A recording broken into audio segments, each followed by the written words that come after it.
nós eventualmente estamos começando um pouquinho mais tarde, não é o nosso hábito.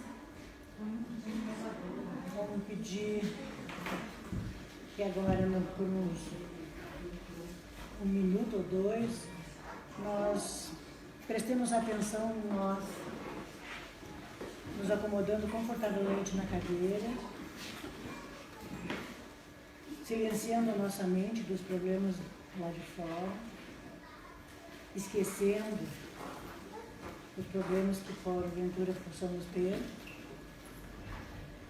E vamos primeiro controlar os nossos batimentos cardíacos, a nossa respiração, buscando a paz interior.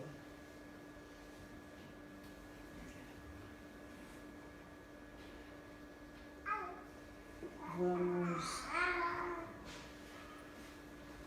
buscando na nossa tela mental aquele local em que nós gostamos de estar quando vamos tirar as nossas férias, ou quando nós temos algum problema e nós gostamos de ir para um campo, para uma praia, para um jardim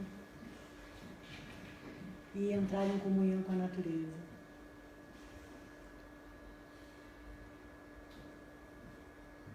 Agora que nós já conseguimos visualizar esse local,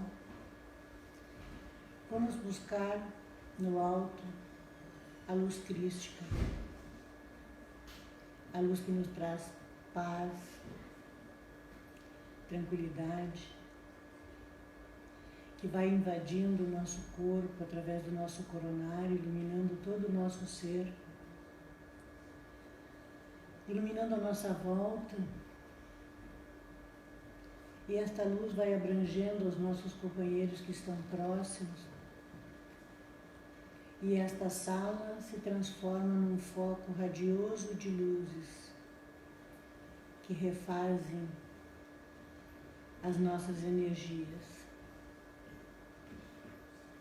E nós agradecemos a Deus nesse momento, a Jesus, pela oportunidade de estarmos reunidos em seu nome,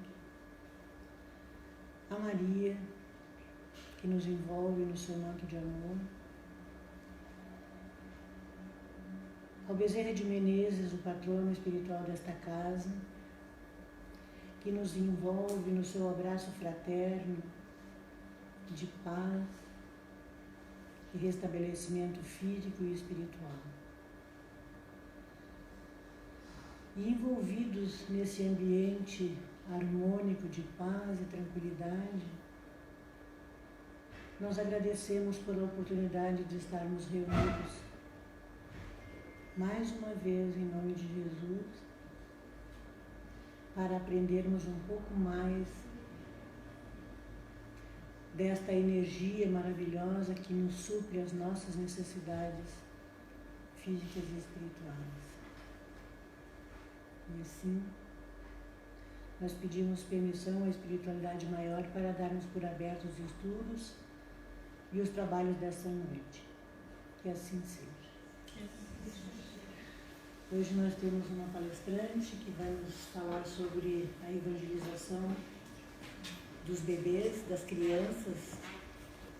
E como eu estava dizendo para ela, nossa casa está recebendo muitos bebês que já chegaram e outros que já estão bem próximos de estar no meio de nós, já estão, né, no meio de nós, mas estão chegando fisicamente. E é importante nós termos melhorarmos o nosso conhecimento em termos de como ajudar essas crianças a levar uma vida mais harmônica, em comunhão, né, com Deus, com Jesus, com a espiritualidade maior. Então, eu apresento a Cíntia. Cíntia, por favor.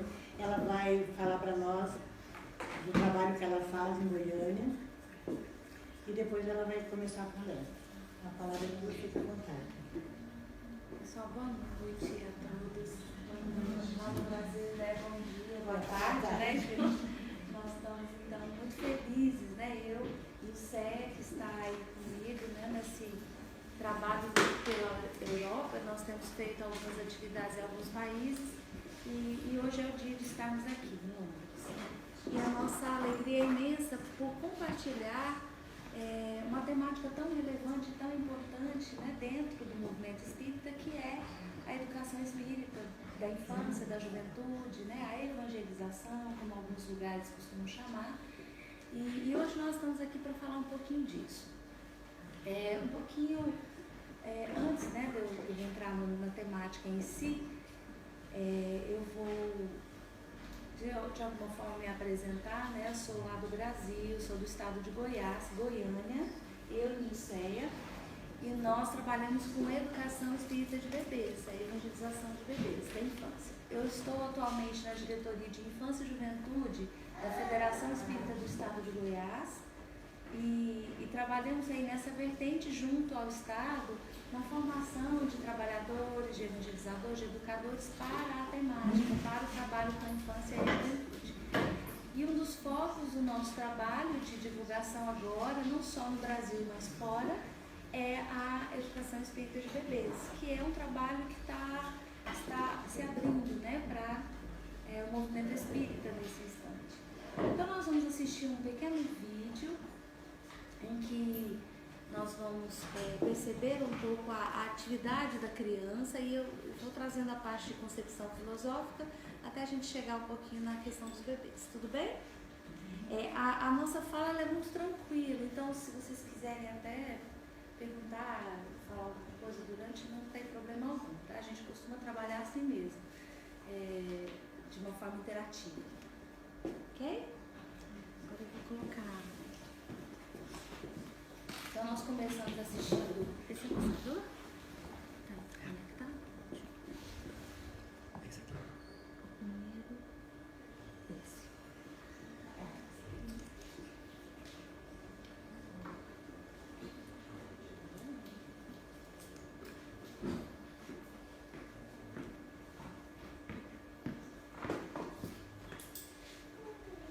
Tá cheio de bebês aqui.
gente fechasse os olhos, dava uma impressão de que era um adulto cantando, não é?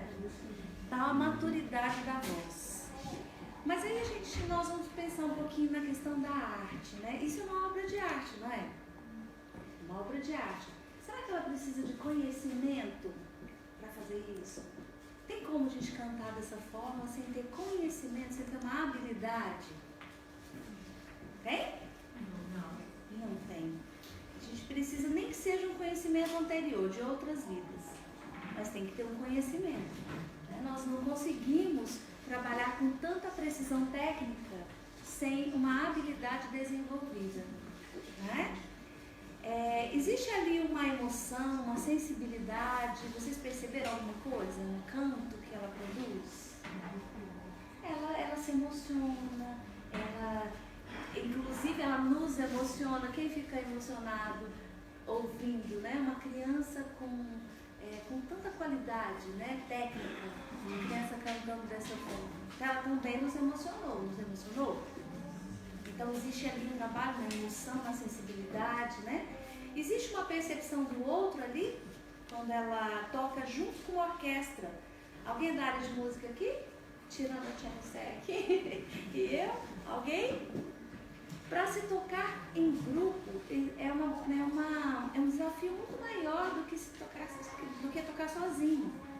Então, para que ela conseguisse trabalhar de forma harmonizada, harmônica com a orquestra, ela tem que ter uma percepção muito grande das entradas dos instrumentos, do pianista que está ali.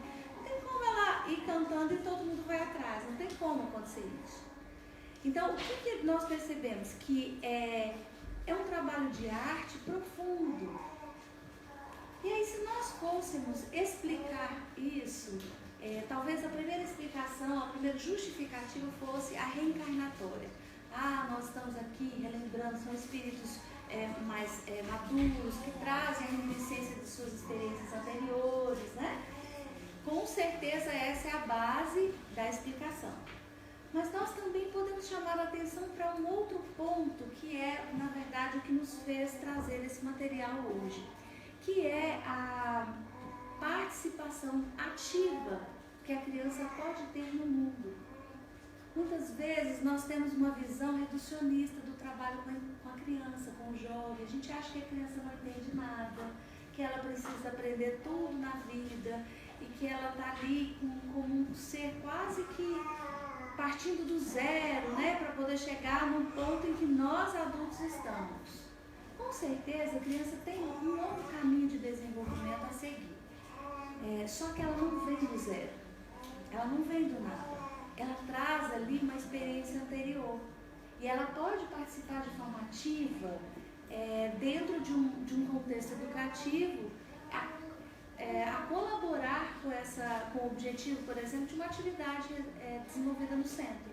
Então, quando a gente vê uma criança dessa idade desenvolvendo uma atividade tão complexa, nós temos a certeza de que as crianças têm um potencial enorme e que nós podemos aproveitar. Que, na verdade, elas não são o que, às vezes, o corpo físico indica. Então, não é uma criança de 5, 6 meses, é um espírito reencarnado que já traz um conhecimento. E se nós tivermos atenção, nós vamos conhecê-lo pelas pistas motoras, emocionais. Se a gente prestar atenção nos detalhes de um bebê, ele reage a tudo, ele interage com tudo. Mas nós temos que ter um olhar aguçado para isso. Assim como uma criança. Ela não pode ser vista como uma faixa etária de 5, 6 anos, por exemplo, uma criança dessa idade. Nós temos que enxergar ali um ser espiritual para além da faixa etária física. Porque esse é o trabalho que se desenvolve na educação do ser espiritual. Então, nós começamos trazendo uma associação do trabalho artístico com a educação. Eu posso dizer, então, que a educação é uma arte. Por quê? Porque, na verdade, ela também trabalha com conhecimento. Educadores teriam como fazer as suas atividades sem ter conhecimento? Sem conhecer nós, que somos educadores, evangelizadores, que trabalhamos com a doutrina espírita. É possível se fazer um trabalho sem conhecer as obras básicas de Kardec? tem como nós trabalharmos com alguém nessa vertente, né, espiritualista e espírita, sem conhecer a base do Evangelho, a base dos Espíritos. Então precisa ter conhecimento, certo? Precisa ter aptidão. Será que a Jack, que é aquela criancinha, ela demonstrou desde cedo o seu dom para a música, a vontade de cantar? Será que ela cantava no chuveiro? Ela, desde pequenininha, ela já balbuciava? Será? Com certeza, nós trazemos no nosso mapa reencarnatório as características espirituais do nosso planejamento, que nós fizemos no plano espiritual. E essas marquinhas, elas vêm direcionando o rumo da nossa vida. E é o que a gente chama, talvez, de aptidão, nesse sentido amplo, que é aquilo que nos atrai enquanto profissão, enquanto escolhas dentro do centro. Por que eu chego no centro espírita e eu me envolvo com determinada atividade, primeiramente, né, e não com outras? Nossa, chegar as nossas participantes especiais. Eles é importante. Senta aqui não. Só não mexe no computador, tá? Prestar atenção no que a tia está falando, tá? São os meus ajudantes.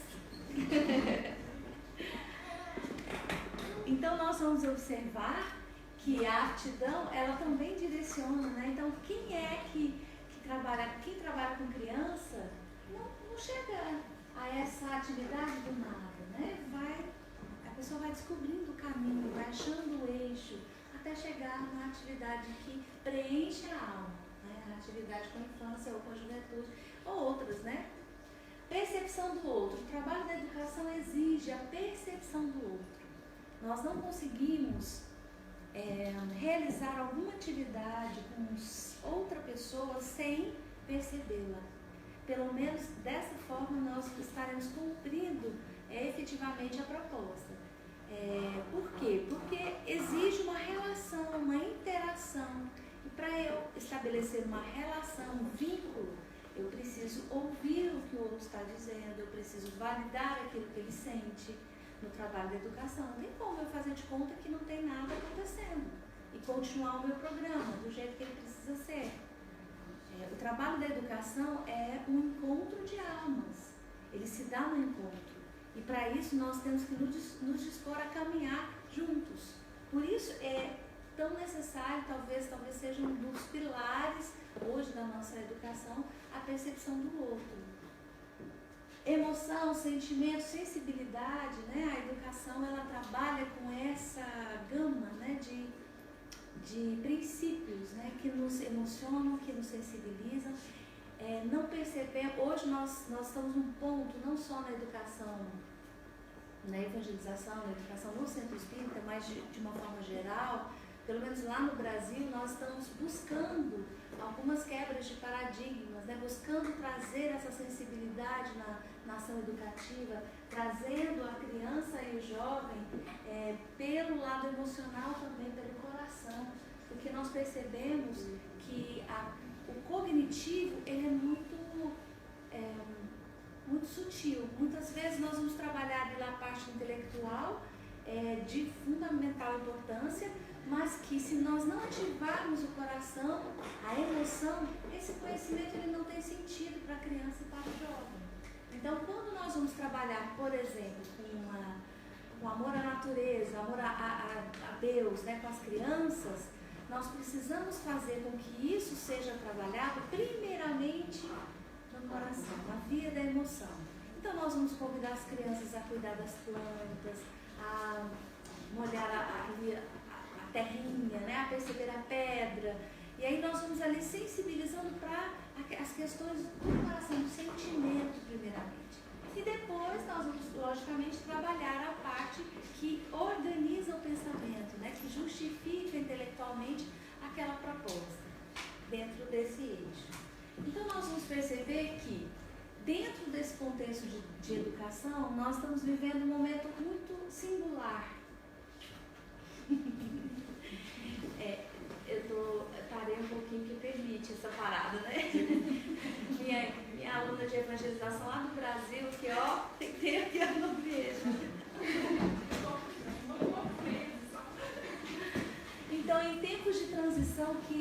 verdade, é o nosso momento de agora. Nós estamos num momento em que espíritos estão se movimentando, indo e vindo, né? Compondo aí essa transformação que não é uma transformação climática, catastrófica, né? Do terceiro milênio, não. Nós estamos falando de mudanças interiores, né? Nós vamos transformar o mundo para a regeneração se nós modificarmos o ser humano em nós. Então, essa é a mudança. E aí, quando a gente vai pesquisar nos livros, na Gênesis, no Evangelho, no Livro dos Espíritos, nós vamos encontrar conceitos e termos que justificam e explicam esses termos de transição, que são espíritos que vêm com uma compreensão maior da lei divina. Ah, então só estão reencarnando crianças perfeitas para o mundo de regeneração? Não. São crianças propensas ao bem, que têm uma visão de bem comum maior. Então, deixam de lado o personalismo que até hoje justificou as nossas relações no mundo de provas e expiações e passamos a uma visão mais humanitária, mais espiritual. São espíritos que estão garantidos na parte da perfeição? Não, eles podem cair. São espíritos que podem tropeçar, que podem cair, mas que já não se comprazem com o mal. Então, essa é uma diferença muito grande, porque às vezes a gente acha que as crianças que estão reencarnando elas já estão prontas, estão perfeitas e elas vão dominar o mundo, e é isso mesmo. Tudo bem, existe uma parte cognitiva e intelectual que realmente eles são espertos, eles são rápidos, mas existe também uma necessidade de aprimoramento moral, que ainda se faz presente nessa chegada desses novos espíritos, né?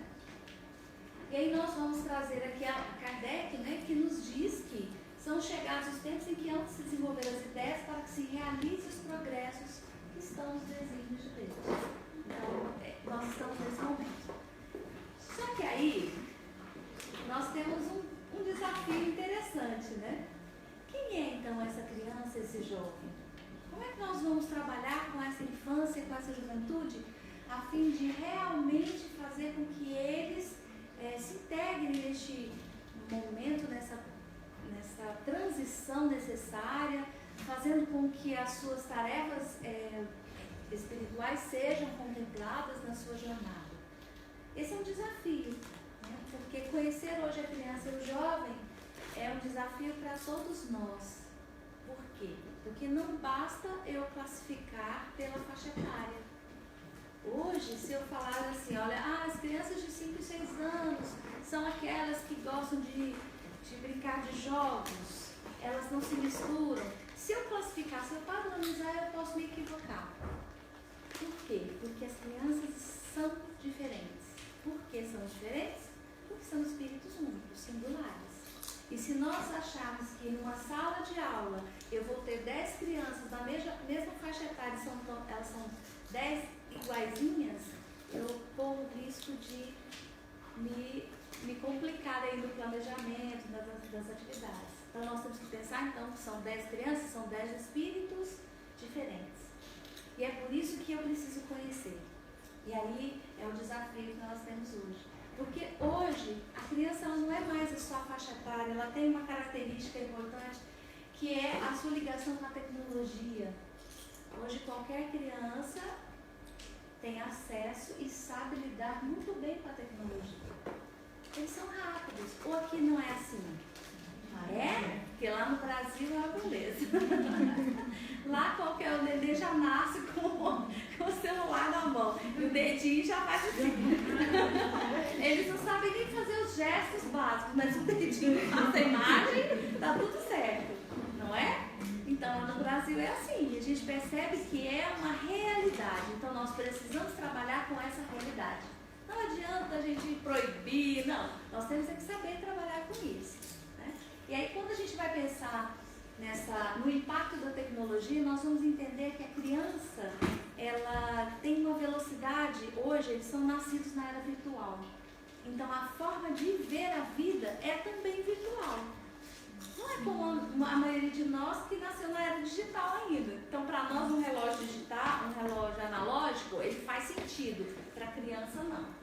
Para a criança, para o jovem de hoje, é tudo digital, não existe aquelas enciclopédias mais, tudo é no Google. Então nós temos que pensar como eles estão enxergando a vida.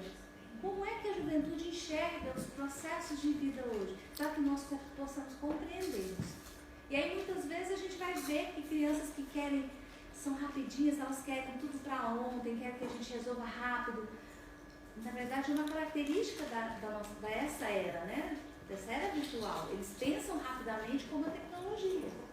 E às vezes a gente fala, nossa, mas aquela criança ela é tão mal educada, ela não sabe esperar. Às vezes tem, né, uma questão comportamental aí que a gente precisa ajustar, mas a maioria deles tem uma característica forte aliada à tecnologia, que é a base hoje da nossa relação, né?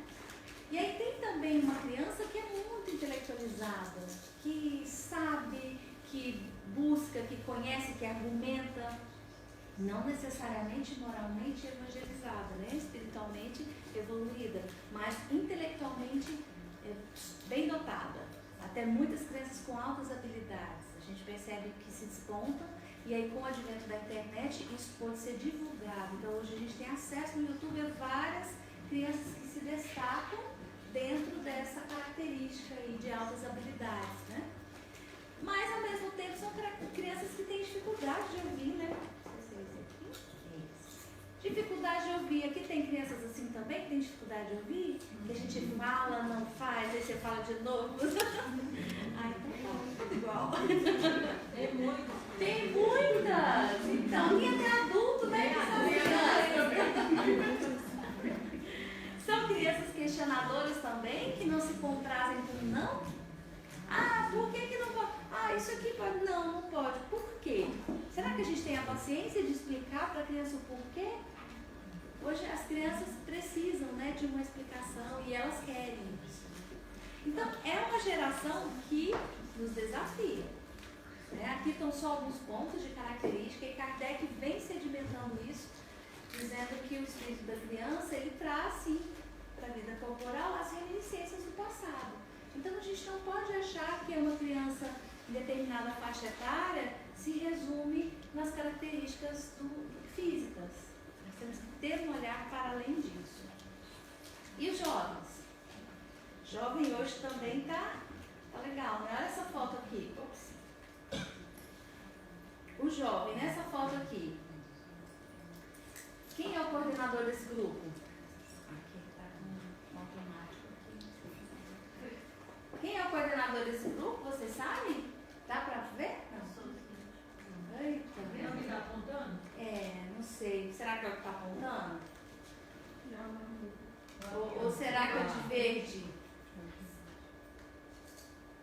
Não dá para saber. Por que não dá para saber? Eu vou voltando aqui, tá? Eu tenho paciência, está no automático. Por que não dá para saber? Porque essa é uma característica da juventude hoje, que é fazer junto, é não ter coordenador efetivo, é trabalhar lado a lado. Então, o jovem hoje, ele quer fazer junto, ele quer desenvolver projetos em conjunto. Então, se a gente ficar falando para o jovem, olha, faz isso aqui, não vai fazer, não quer fazer, mas vamos fazer juntos isso aqui, ele topa.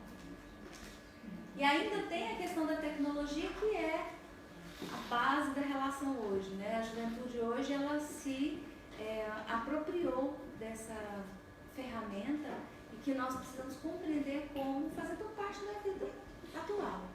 Então, é como trabalhar com isso. E dentro dessa perspectiva da criança de hoje, do jovem de hoje, nós vamos encontrar nas nossas atividades, nas nossas relações, uma diversidade espiritual muito grande. Não é só uma diferença etária, física ou de região, de contexto, é uma diversidade espiritual. Ou seja, o nosso olhar ele tem que ser para além daquilo que está posto. Né? E aí, mais uma vez, o Espírito Protetor no Evangelho vem nos chamar a atenção, né? Que nós vamos estar em contato, sim, com espíritos de naturezas diferentes. Para isso, ações diferentes também.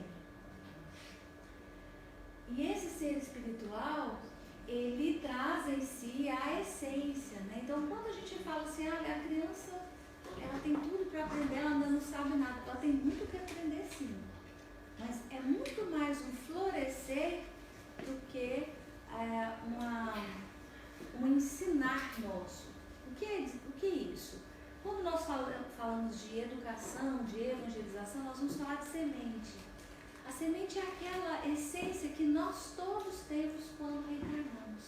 Quando nós fomos criados, Deus, Ele nos fez já com a essência divina, que é um código, grafado no nosso ser espiritual.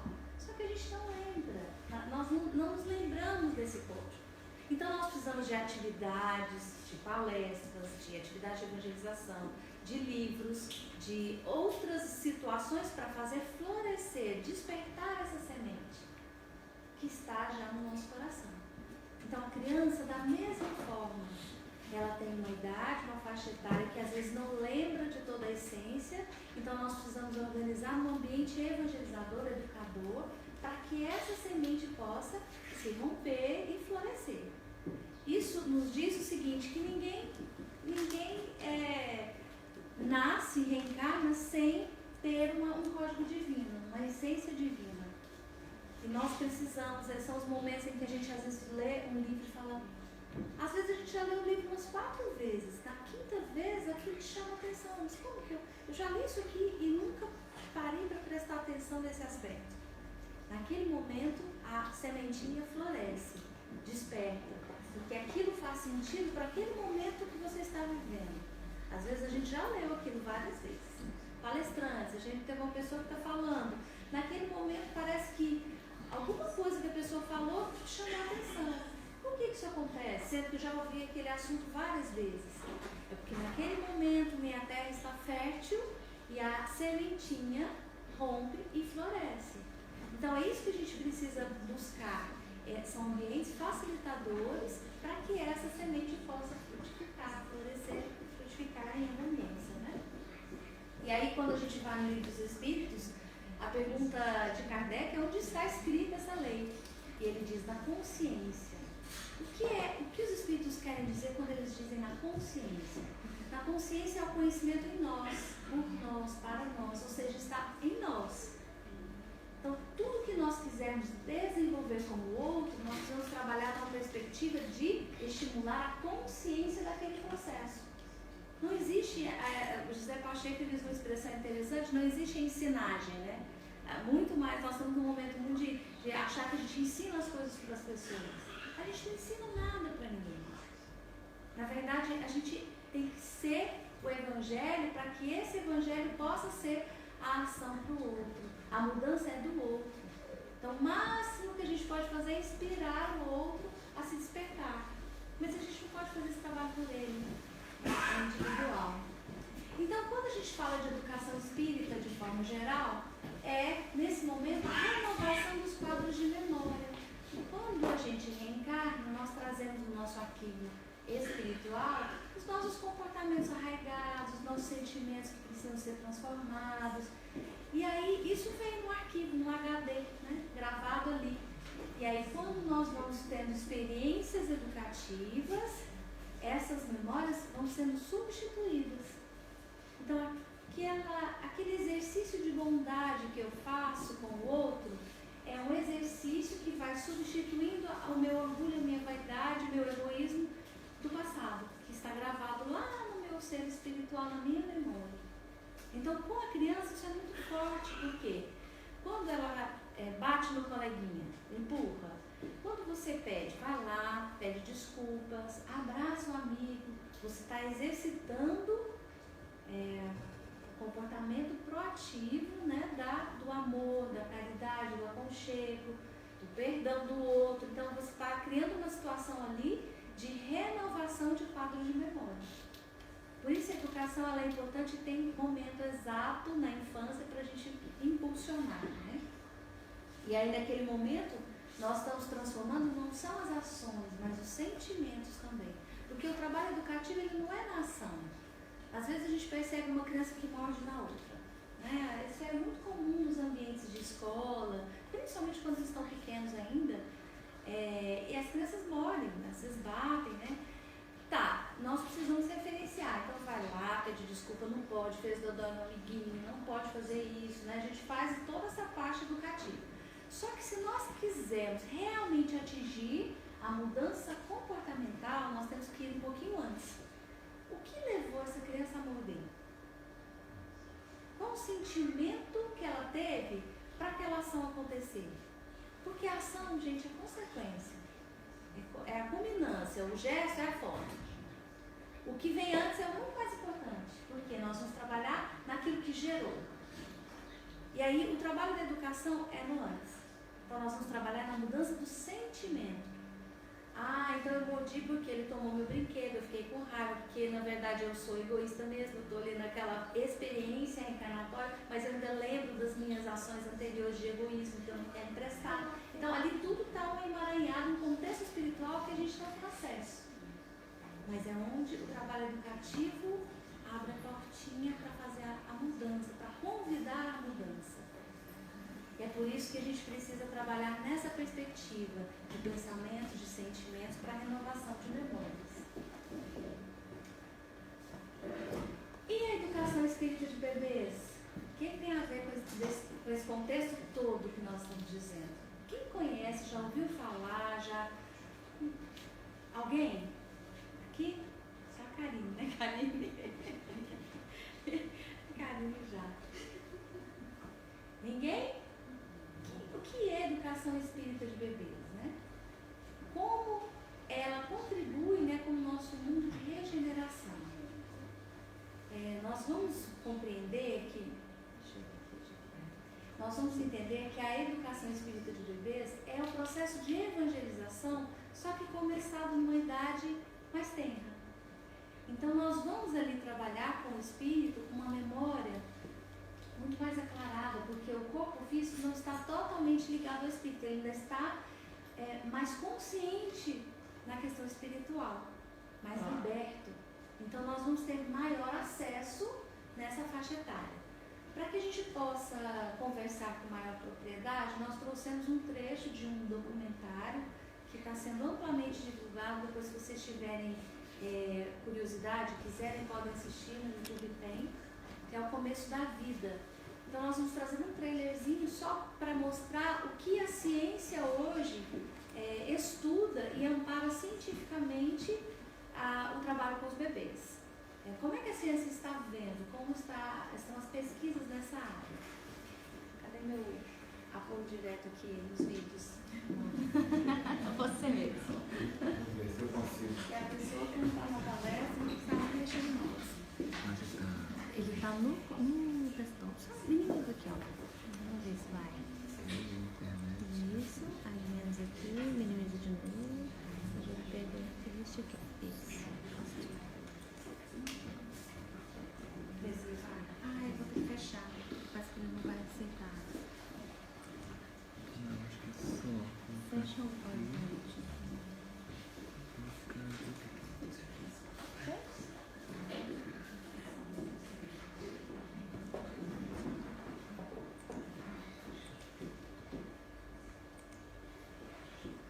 Professor Einstein, if you had just one question about the universe, what would that be? Is the universe friendly?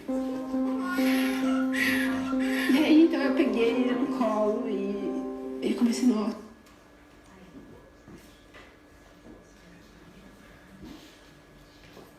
Tem que colocar?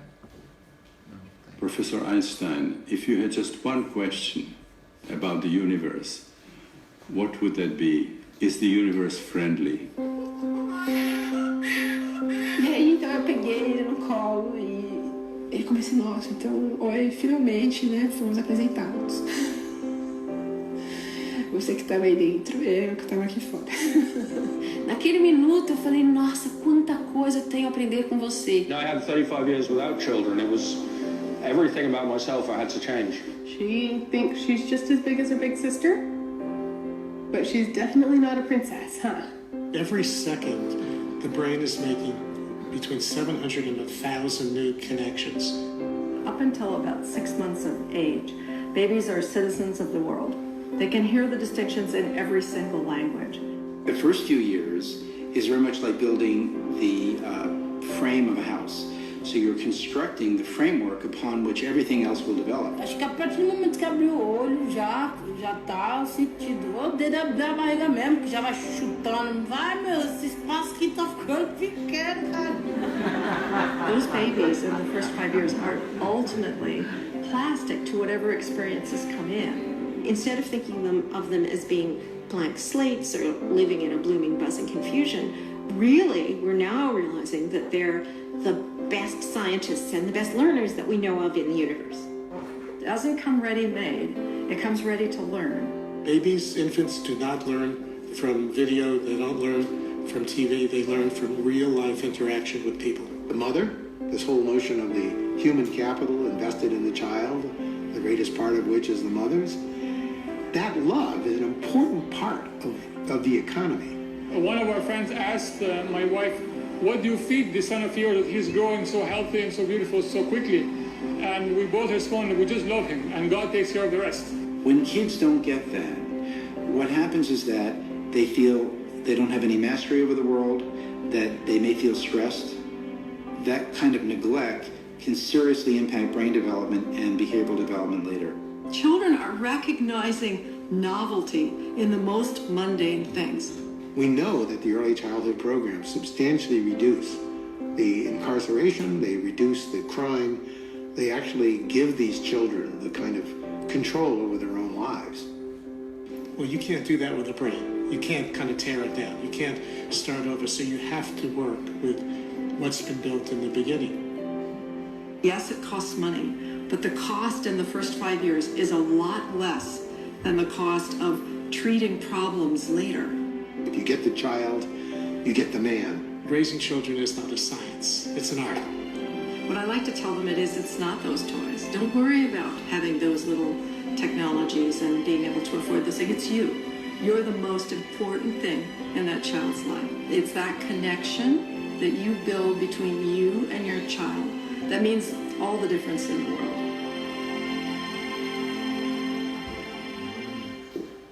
Esse é só um trailer.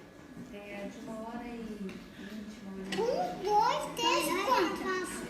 4 vezes eu vou fazer. Depois, quando depois 7 anos. Sério, filho? E depois?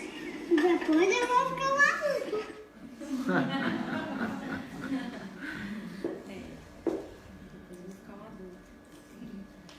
Então, esse documentário, ele vem fazer a base científica de todos os processos que estão sendo desenvolvidos nessa área. O que tem acontecido?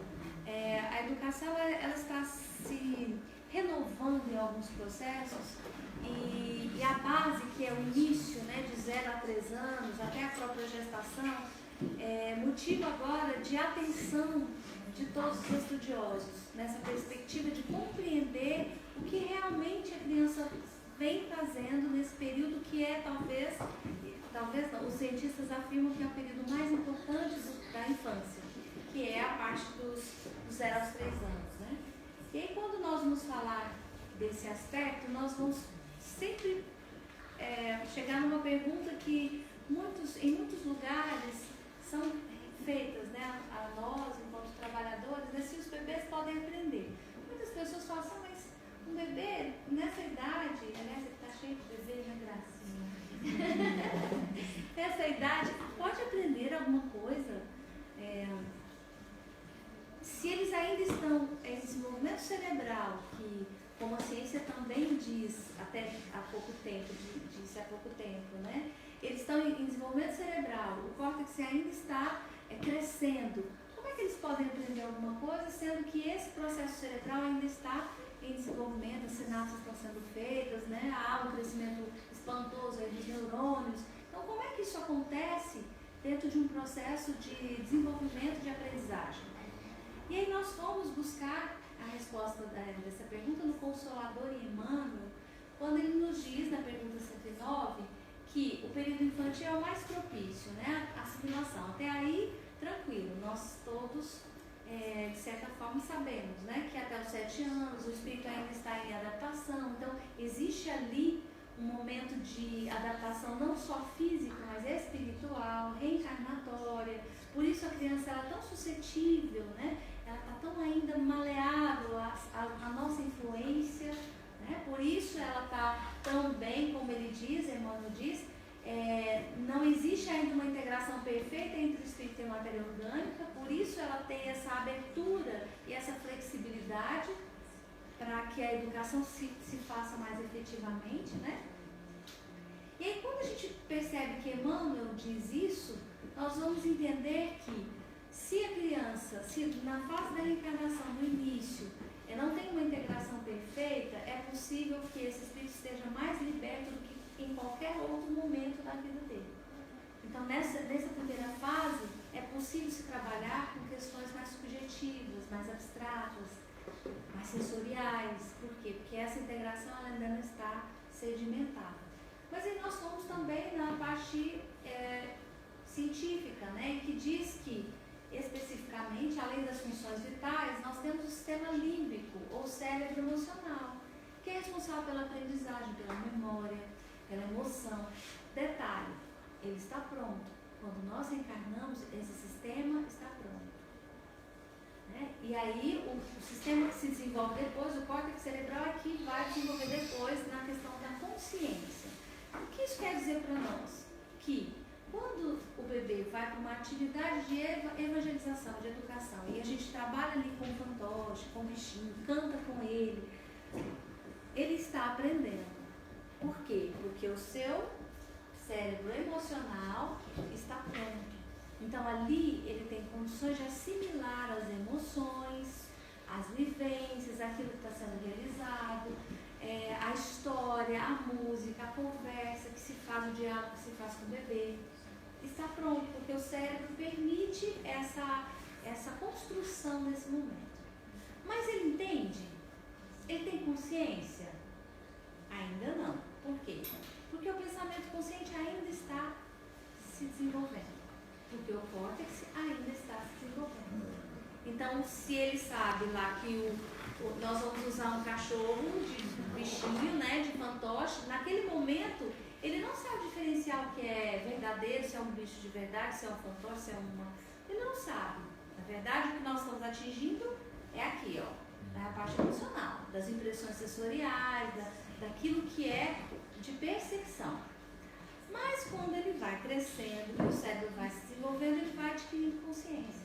Então ele começa a entender, esse aqui é um cachorro, aquele ali é um cachorro de verdade, né? Que late. Então ele vai tendo consciência do processo de aprendizagem, nesse sentido.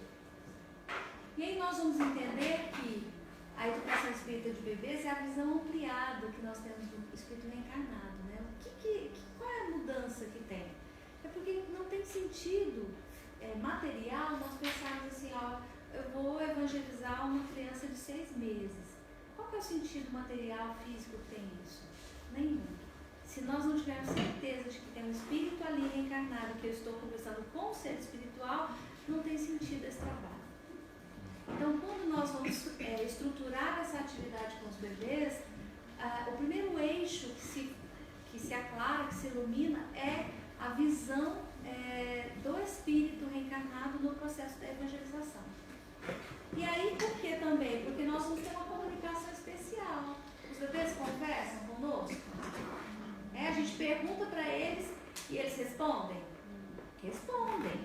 Só que não da forma como nós sabemos. Porque nós nos comunicamos verbalmente, pela linguagem verbal, pela fala. O bebê que ainda não fala, ele vai te responder de outra forma. Ele te responde balbuciando, babando, ele baba quando ele quer ver, ele acha uma coisa muito interessante, aí baba. Ou não é as mamães de plantão aí, a vovó? Ele, quando você chega com uma coisa muito legal, a sobrancelha faz assim, ó. Eles não te respondem, está respondendo pra gente. Você fala, ele te responde, só que a gente não entende o balbucio ainda. Ele canta, isso é pesquisa científica, o bebê canta. Antes de falar, ele canta. Olha que legal. Então, exige de nós uma comunicação especial. Uma comunicação de alma para alma, de espírito para espírito. E aí, mais uma vez, a gente vai resgatar a questão do espírito reencarnado, né? Então, quando a gente vai percebendo que a criança, ela precisa, para que que ela consiga assimilar os conteúdos da doutrina, do Evangelho de Jesus, ela precisa de experiências inesquecíveis, aquelas experiências que marcam a alma. Essa é uma atividade que nós desenvolvemos com os bebês. Aqui até uma menininha, uma bebezinha lá da Noruega, que nós fizemos trabalho recentemente. Essa é uma atividade que se chama Abraço a Jesus. Então esse boneco, ele abraça todos os bebês, enquanto a gente canta. Quando eu faço bem, eu abraço a Jesus, e é nesse abraço que eu faço bem. Quando ajudo alguém, eu abraço a Jesus, e é nesse abraço que eu ajudo alguém. É isso, esse boneco ele vai passando e abraçando todos os bebês. Eles sentem isso aí? Eles sentem? Sentem. Eles vibram, eles sabem. Mas eles têm consciência? Ainda não. Eles vão ter consciência depois. Que Jesus é a essência, é o amigo que nos abraça sempre. Mas naquele momento nós precisamos construir essa memória inesquecível. Nós precisamos fazer a base da emoção, porque é essa que fica no nosso coração. Não é o que a gente fala que fica na alma das pessoas. É o que a gente vive. Uma pergunta de curiosidade. Sim. Todo aspecto emocional faz sentido desde o momento que nós nascemos. Aliás, esse é o interface primordial de toda qualquer formação e educação. Sim. Agora, a minha pergunta é, na tua experiência, no que eu observo com muita frequência, muitos dos pais que jogam a criança na frente de uma televisão, no computador, para se livrar e ficar quieto. O que está acontecendo aí? E que é uma coisa frequente, que eu observo com muita frequência isso. E já vi resultados também do que aconteceu. Mas o que está acontecendo nessa fase com essa criança? Nesse momento existem algumas pesquisas que até nos chamam a atenção para o cuidado, nesse primeiro momento, a criança ter experiências relacionais, no sentido de criar, construir vínculos. Como é que se constrói vínculo com uma televisão, com um aparelho, com um iPad, não tem como. E ali, naquele momento, então não pode usar a tecnologia com a criança? Pode, mas o mínimo possível. Vamos dizer assim, que nessa primeira fase a criança precisa experimentar. A experiência é a base da sua ação, o brincar é a essência da sua atividade. Assim como para nós adultos, o computador é essencial, que a gente desenvolve trabalhos, o papel, o lápis, para nós é importante isso, porque nós vamos desenvolver nossa atividade profissional. Para a criança, a atividade profissional dela é o brincar, é o experimentar. Então, se a gente priva a criança dessa atividade, nós estamos comprometendo, sim, as suas relações posteriores. Tanto é que é uma geração solitária, uma geração que não conversa. Por quê? Porque eu tenho ali um amigo virtual, eu tenho um joguinho virtual, então para que eu preciso conversar com um amigo real? Ele dá trabalho, eu preciso dedicar, né? Então, é muito importante a gente ter essa atenção, porque nesse momento nós não podemos estar assim desenvolvendo outros tipos de emoção. Porque também, quando eles ficam com medo de perder o joguinho, isso é uma emoção. Só que não é uma emoção que fica marcada na alma, porque ela não tem a base da relação. Hoje, a educação se faz com encontro. Então, pode ter toda a tecnologia. Nós temos que nos encontrar com as pessoas, com os conhecimentos, com os seres, porque a relação é do encontro, é da interação, é da partilha. Então, eu trago, mas também recebo. É isso a educação. Agora, como eu vou fazer isso com um aparelho tecnológico? Não tem, né? Não tem como. E o que acontece no âmbito espiritual? Porque até onde eu consigo chegar, você está interferindo, está cisalhando aí a chegada desse novo ser reencarnado. Sim. Só que você, nessa atitude que você tomou, nessa irresponsabilidade que eu coloco, de você colocar uma criança aí só para se livrar, né? Para te deixar em paz, você está aí, até onde eu consigo entender, criando um monstro social. Você está interrompendo um ciclo, se a gente pode falar assim. É privando a criança das relações que são necessárias nessa faixa etária, nesse momento do desenvolvimento. E aí a questão espiritual ela é muito séria, porque você também envolve ali uma atenção que não é para uma coisa produtiva, que vai, na verdade, acrescentar, fazer com que a criança cresça, desenvolva, né? não somos aqui contra a tecnologia, a ideia não é essa, é o equilíbrio no uso, é o equilíbrio. Então, até certo ponto, nós temos que estar muito atentos, porque a criança ela precisa das relações. É agora que se constrói as relações, nesse momento. Então, quando a gente fala de vivência, essa é uma atividade que foi feita lá também com os bebês, que é uma atividade em que a gente lava os pezinhos dos bebês na mesma ação em que Jesus lavava os pés dos discípulos, naquela passagem do lava-pés.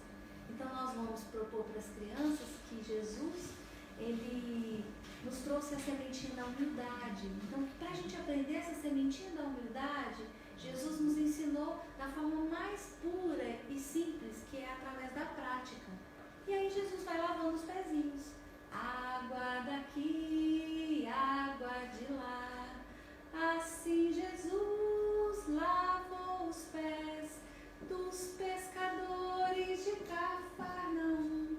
A água viva de amor e fé. E aí nós nos lavamos os pezinhos das crianças, nesse processo da música. E aí nessa vivência que ativa o coração, que trabalha a sensorialidade, vai impregnando no espírito a ideia da humildade, porque a música fala da humildade, o gesto fala da humildade, eu tenho uma coerência daquilo que eu estou falando com o que eu estou fazendo.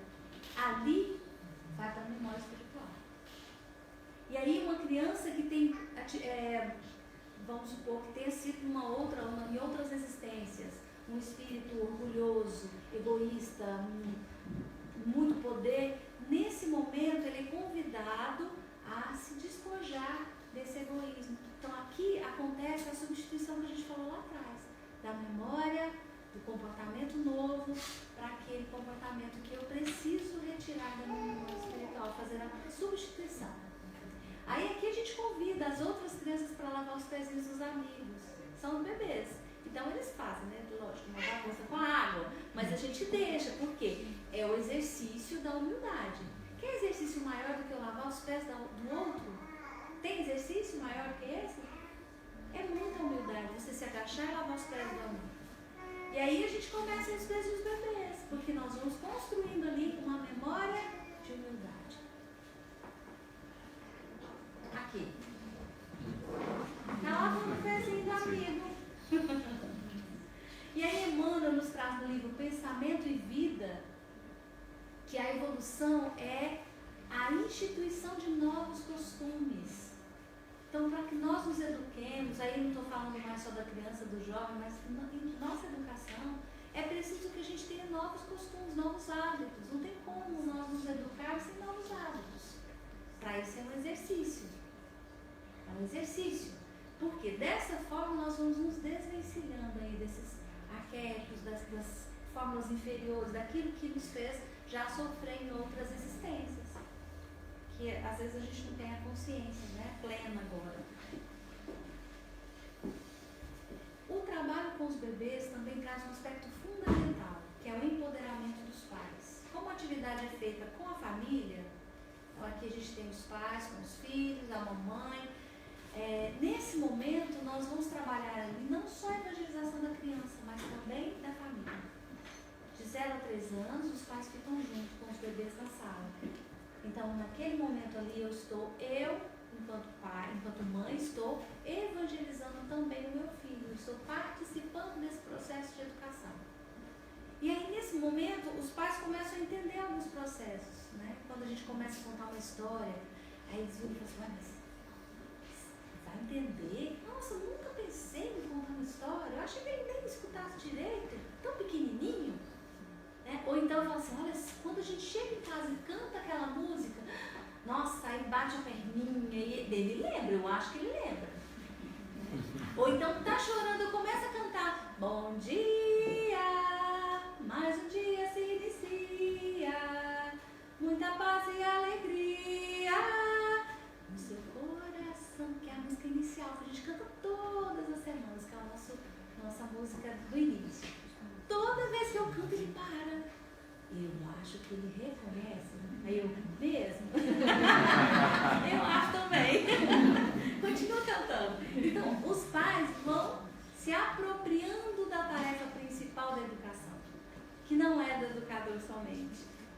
nós fizemos uma inversão, né? A gente entrega para a escola, fala, educa. E não é assim. A educação dos nossos filhos é responsabilidade nossa. Responsabilidade nossa, enquanto pais e mães. Os educadores, evangelizadores, eles são parceiros nesse processo. Eles podem nos ajudar imensamente, mas a tarefa inicial é nossa. E nós temos que lembrar disso, hein? Por quê?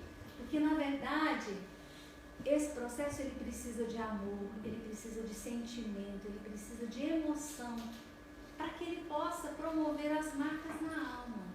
Por que até hoje nós temos Jesus como referência maior do amor? Porque ele deixou marcas nas almas, nas nossas, dos apóstolos. Jesus ele não falava dos conhecimentos, ele fazia. Então ele ia falar sobre algum assunto em específico, ele realizava junto com os apóstolos. Ele convivia, ele estava presente, ali desembaraçando a rede de pesca de Pedro, partindo o pão na hora da alimentação. Ele fazia questão de partir o pão. Ah, se tinha um problema, ele estava ali escutando, ouvindo. Então a presença hoje é um desafio nosso em termos de educação, em termos de paz, família, porque hoje é difícil a gente estar presente integralmente com os nossos filhos, com as nossas crianças, os nossos jovens. Às vezes a gente está, mas não está presente, né? Está com a cabeça em outro lugar, pensando em outra dinâmica, no que vai acontecer amanhã, e aí é um momento onde a gente perde a oportunidade de se relacionar com os nossos filhos, com as nossas crianças. Então, as marcas que foram deixadas pelo Cristo, elas se deram pela presença incondicional no momento em que se dava a relação de afeto, de amor, de vínculo construído pelo Mestre com a humanidade, ainda só com os apóstolos, né? Que hoje nós somos frutos dessa relação que foi feita lá. E aí quando a gente fala de marcas, uma perguntinha para a gente ir para casa. Nós temos deixado marcas de amor nos corações das nossas crianças e jovens? Né? Como está a nossa relação com os nossos filhos, com os vizinhos, com as crianças que nos servam, com as crianças do centro? Como é que está essa relação? Nós temos deixado essas marcas? Elas estão marcadas? Elas vão ter daqui a alguns anos uma memória espiritual de alegria quando elas se lembram, nossa, eu ia para o centro espírita, lá para o Bezerra, meu coração enche de alegria. Ou elas vão lembrar do centro com uma tristeza, com angústia? Como é que é isso? Isso depende de nós, depende desse momento agora, criarmos esse espaço para acolher as crianças, os jovens de forma efetiva, amorosa, fazendo com que eles participem da casa espírita como sucessores, porque daqui a uns tempos nós não estaremos mais aqui. E quem vai assumir o trabalho? Né? Para que nós possamos permanecer dentro de tudo que nós conversamos hoje, permanecer com o amor de Jesus em nossos corações, porque Ele é o fermento que nos faz continuar, vibrar, fazer com que essas crianças e jovens estejam no nosso convívio, né, fraterno, e sermos essa referência que o Mestre nos pede, através da doutrina, que tanto consola, nos orienta, né, e nos esclarece as condições de vida espiritual. Nossos agradecimentos por estarmos aqui, e agora eu passo aqui a palavra para você. Obrigada. Muito obrigada.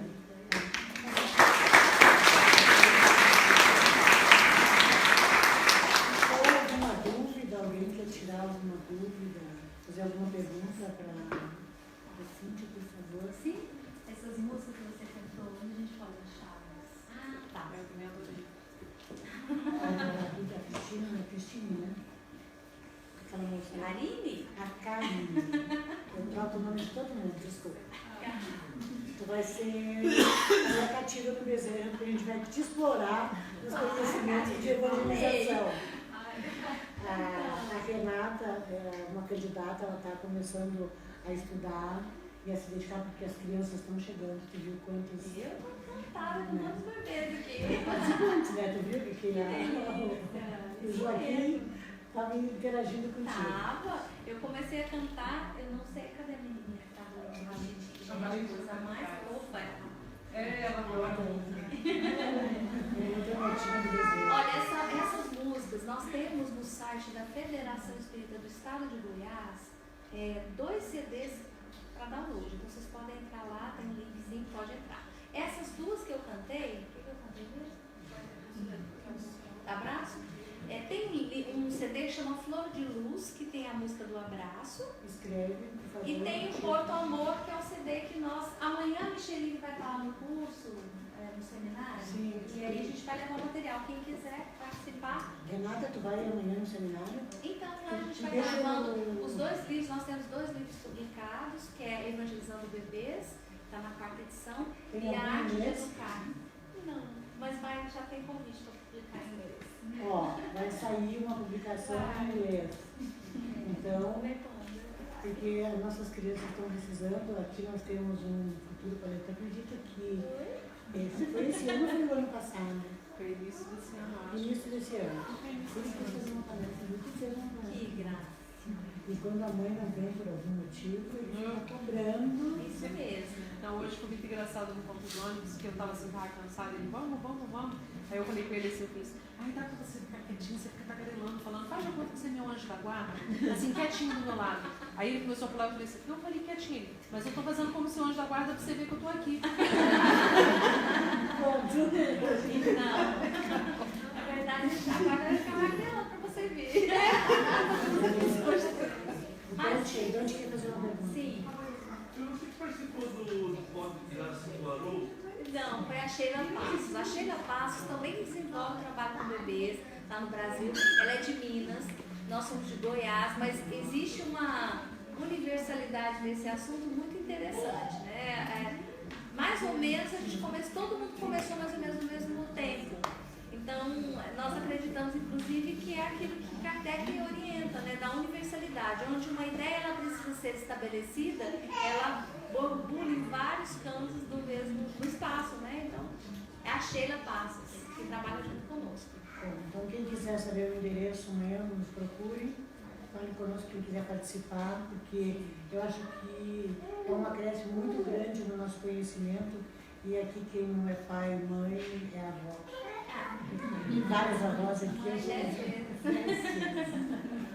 E aí amanhã a gente vai estar levando o CD Porto Amor e os 2 livros. Se alguém tiver interesse, nós estaremos lá. Eu só não sei o lugar. Mas tu tem um endereço? Não, pois é isso, eu queria saber, porque não está no Então a Micheline vai ver. Eles fizeram um lugar diferente da... Qual é o horário da seminário? 10 horas. Pela manhã? Eu começo às 10. Vai ter a parte da manhã, uma parte do evangelizar a infância, bebês, e a parte da juventude, uma pessoa do Rio de Janeiro. Então, algumas pessoas do Brasil não vão estar assim, porque a gente está reformulando a evangelização, a gente está precisando de uma questão de fazer ou fazer, né? É o jeito. Você está em Goiânia, faz essas palestras também, como que faz para que eu vou para lá no mês que vem, minha família é de lá, eu gostaria muito. Que bacana! Eu estou com muitos sobrinhos recém-nascidos também, eu gostaria de levar. Qual a melhor forma de acompanhar o seu trabalho lá? Se você quiser, você pode acompanhar pela internet, tem várias transmissões. A gente fez um encontro de evangelização de bebês agora em junho, está publicado no YouTube.